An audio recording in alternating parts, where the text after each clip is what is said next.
Belə ki, Azərbaycanda distant iş anlayışının reallaşması üzərində işlər gedir. Bununla bağlı əmək məcəlləsində dəyişiklik edilməsi gözlənilir. Bəs bu hansı şərtlərdə olacaq? Məsafəli işin çalışanlar üçün hansı müsbət və mənfi tərəfləri var?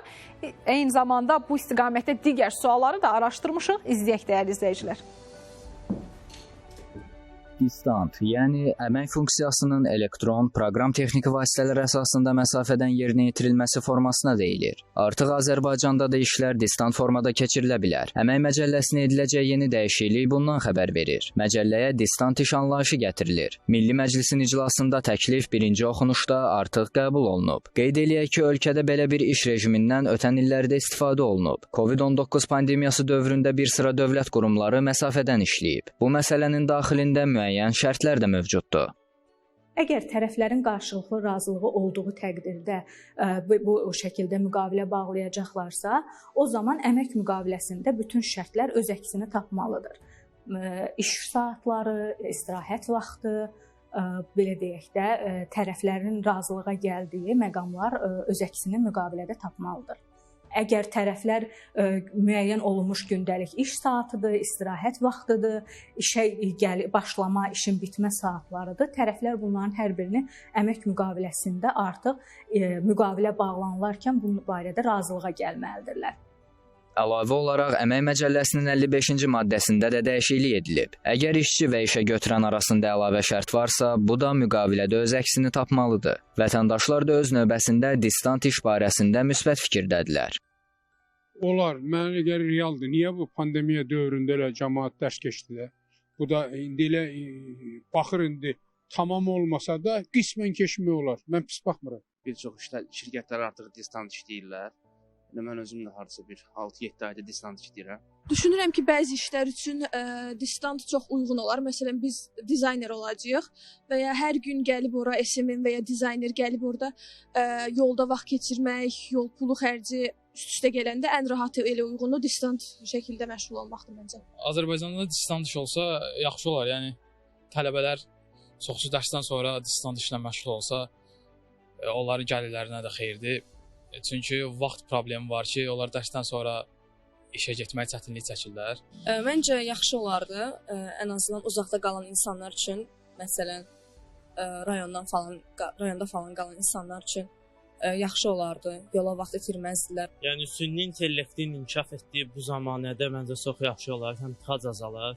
Bu bizim inkişafımız üçün daha da yaxşı, daha da sürətli olar.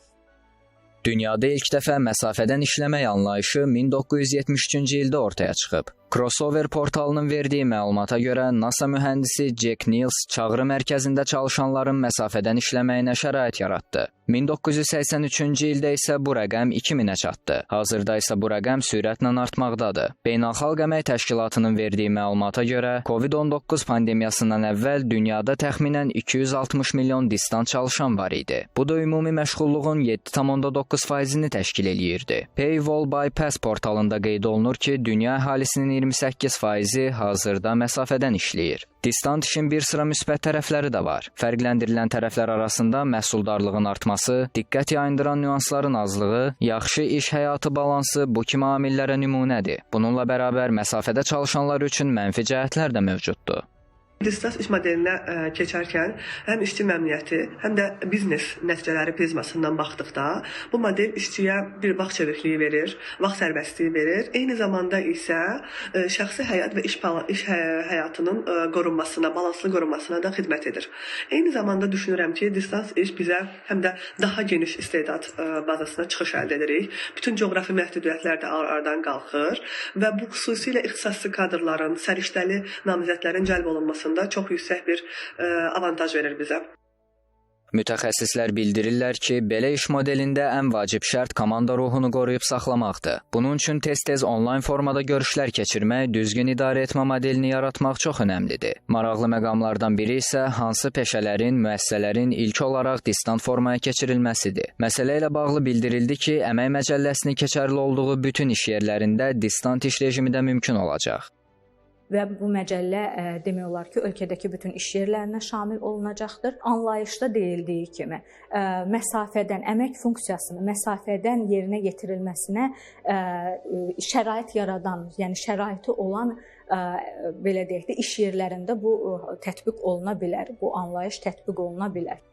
Daimi inkişafda olan dinamik dünyanın bir parçası olaraq bu iş modelinin Azərbaycanda da olması baxımından işlər aparılır. Vaxta və xərclərə qənaət, tıxacların aradan qaldırılması baxımından ölkəmizdə bu iş modelinin tətbiqi xüsusi əhəmiyyət daşıyır. Ən əsas məqamlardan biri isə təsdiqlənəndən sonra bu modelin necə nəticə verəcəyidir ki, bunu da zaman göstərəcək.